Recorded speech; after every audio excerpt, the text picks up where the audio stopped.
Shalom saudaraku yang dikasih Tuhan, jumpa kembali di hari ke-10 doa GKI daerah Bali. Hari ini kita akan berbicara tentang Roh Kudus dicurahkan. Nubuatan dalam kitab Yoel pasal yang kedua ayat 28 sampai 29. Saya akan membacakan demikian bunyinya. Kemudian daripada itu akan terjadi bahwa aku akan mencurahkan rohku ke atas semua manusia. Maka anak-anakmu laki-laki dan perempuan akan bernubuat. Orang-orangmu yang tua akan mendapat mimpi. Teruna-terunamu akan mendapat penglihatan-penglihatan. Juga ke atas hamba-hambamu laki-laki dan perempuan akan kucurahkan rohku pada hari itu. Ini adalah nubuatan tentang hari Tuhan, hari akhir, di mana dimulainya pintu anugerah Tuhan, rahmat Tuhan kepada semua orang. Allah hadir dengan kuasa Roh Kudus-Nya. Dan nubuatan itu digenapi ketika semua orang sedang merayakan Pentakosta. Lebih dari 2 juta orang pergi dan berkumpul di Yerusalem untuk merayakan Pentakosta. Ada 3 hari raya besar orang Yahudi, di mana setiap orang Israel, laki-laki Israel wajib hadir, wajib datang ke bait Allah. 3 hari raya itu adalah Paskah, Pentakosta, dan Pondok Daun. Semua wajib merayakannya. Dan itu adalah hari yang penuh sukacita, di mana semua orang Israel memberikan syukur dan pujian kepada Allah yang hidup. Saudaraku yang dikasihi Tuhan, pada hari Pentakosta itu ada hal yang harus dilakukan oleh setiap orang Israel, yakni mereka harus memperingati peristiwa pemberian hukum Taurat kepada Musa di Gunung Sinai.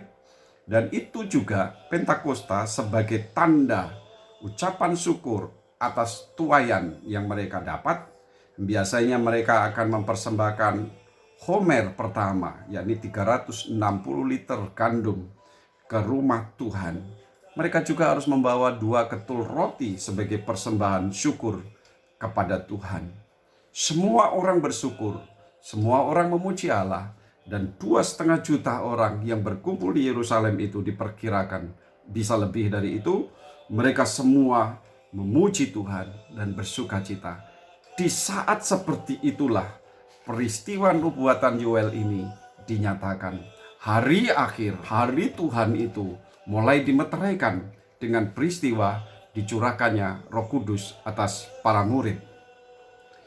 Dalam Kisah Para Rasul pasal yang kedua, Roh Kudus yang dicurahkan itu memiliki tanda yang luar biasa, dan itu ada dialami oleh orang-orang percaya kepada Kristus setelah mereka bertekun sehati dalam doa selama 10 hari.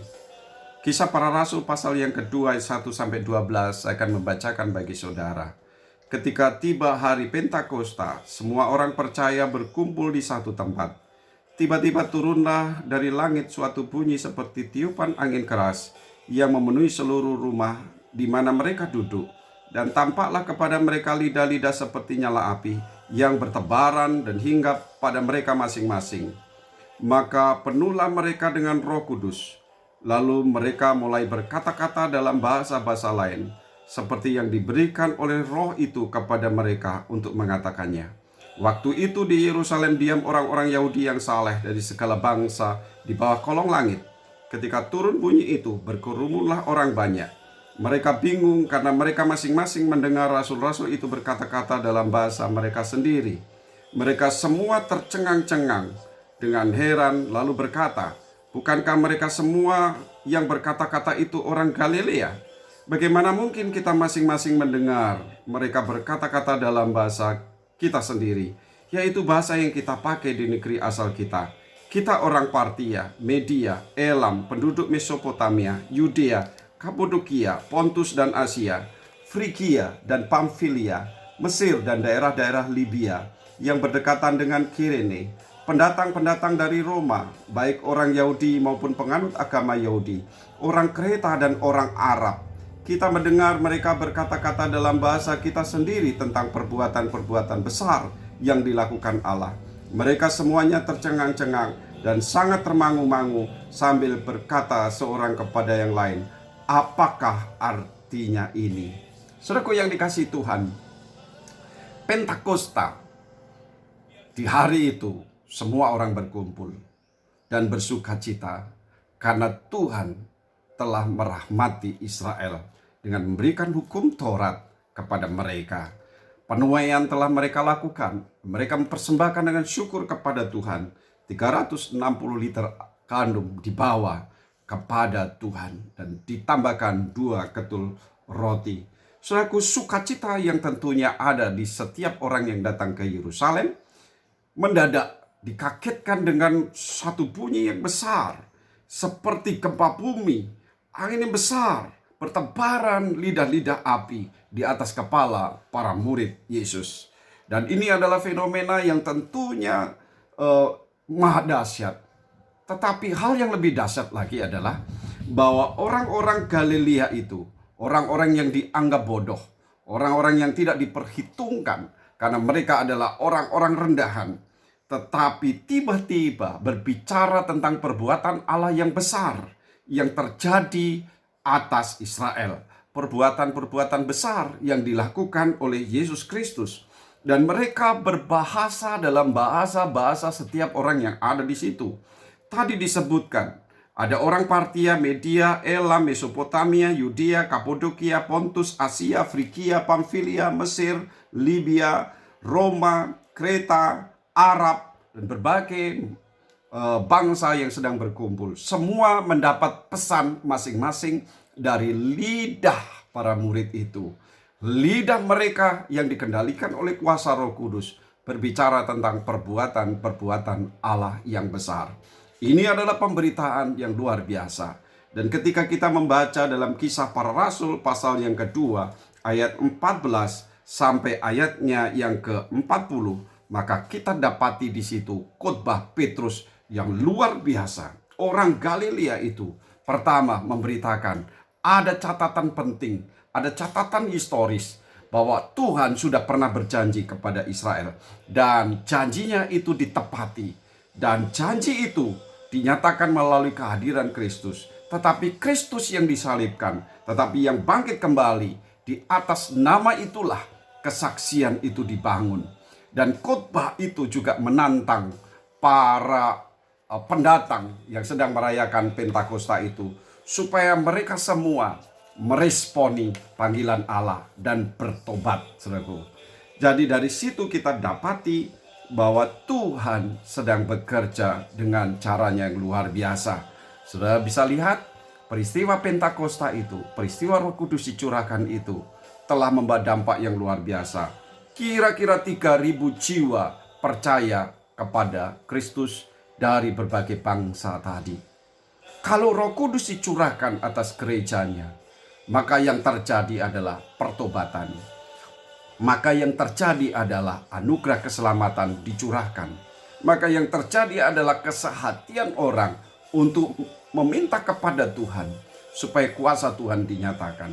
Orang-orang yang tadinya penakut itu sekarang menjadi orang-orang yang sangat berani memberitakan Kristus yang mati dan bangkit kembali, yang adalah Tuhan. Dalam khotbah Petrus itu ada tantangan yang harus dijawab oleh semua orang yang hadir di situ.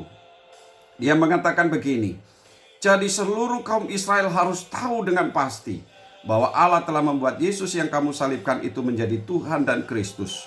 Ketika mereka mendengar hal itu, hati mereka sangat terharu. Lalu mereka bertanya kepada Petrus dan rasul-rasul yang lain, apakah yang harus kami perbuat, saudara-saudara?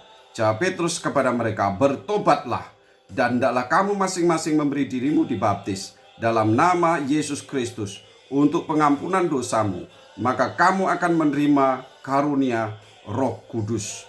Sebab bagi kamulah janji itu, dan bagi anak-anakmu, dan bagi orang yang masih jauh, yaitu sebanyak yang akan dipanggil oleh Tuhan Allah kita. Dan dengan banyak perkataan-perkataan lain lagi, ia memberi suatu kesaksian yang sungguh-sungguh. Dan ia mengecam dan menasihati mereka. Katanya, berilah dirimu diselamatkan dari angkatan yang jahat ini. Saudaraku yang dikasihi Tuhan, inilah pesan Roh Kudus. supaya semua orang bertobat dan diselamatkan.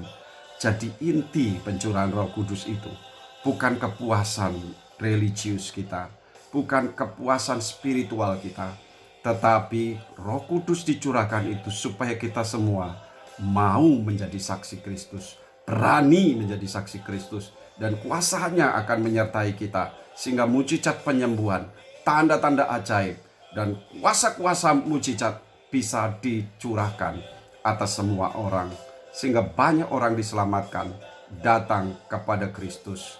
Saudaraku yang dikasihi Tuhan, Roh Kudus dicurahkan supaya kita semua berani memberitakan satu nama. Satu nama itu adalah Yesus Kristus.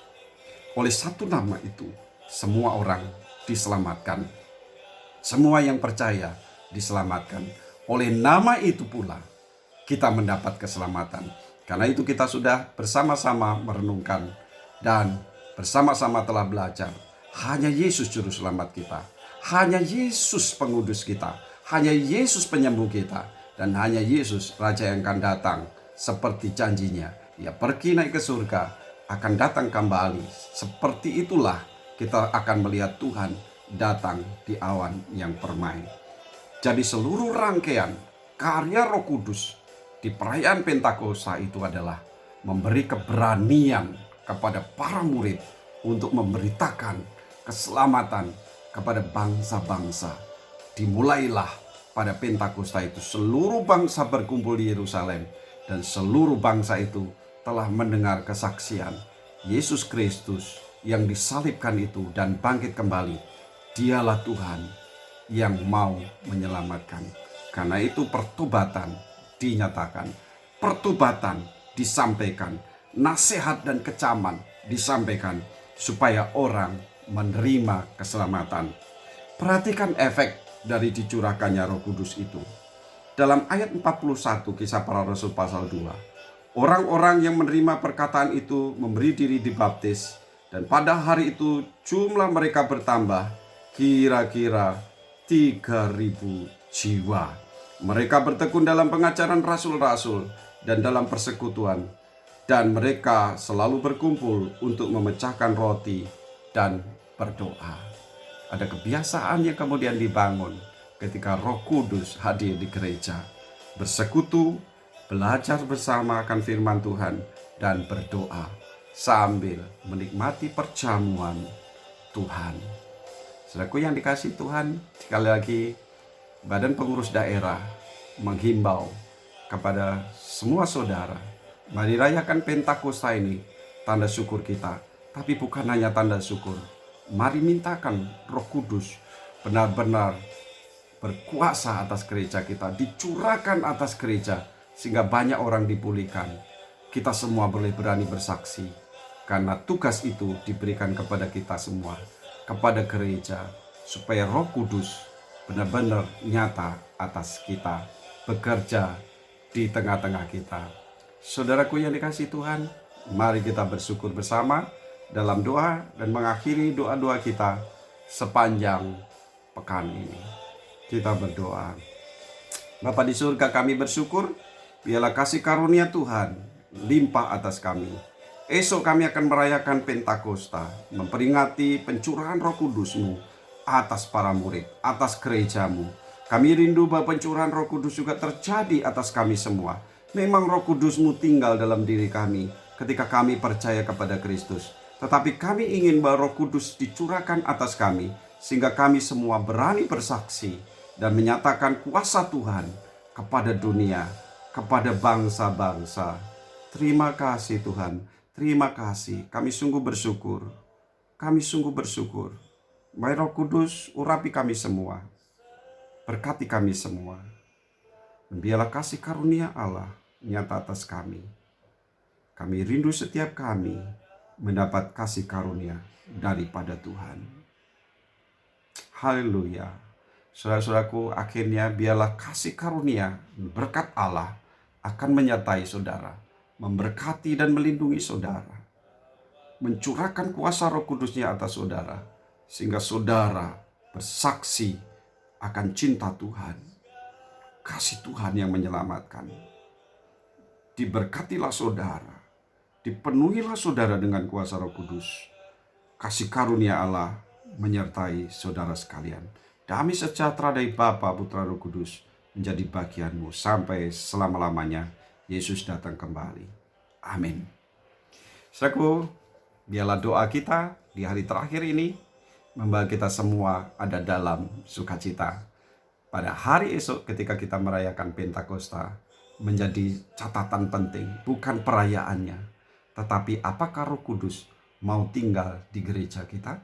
Apakah Roh Kudus mau mencurahkan kuasanya atas kita, sehingga para hamba Tuhan boleh dipakai Tuhan, umatnya dengan berani dan berdoa mendukung seluruh pekerjaan misi penginjilan.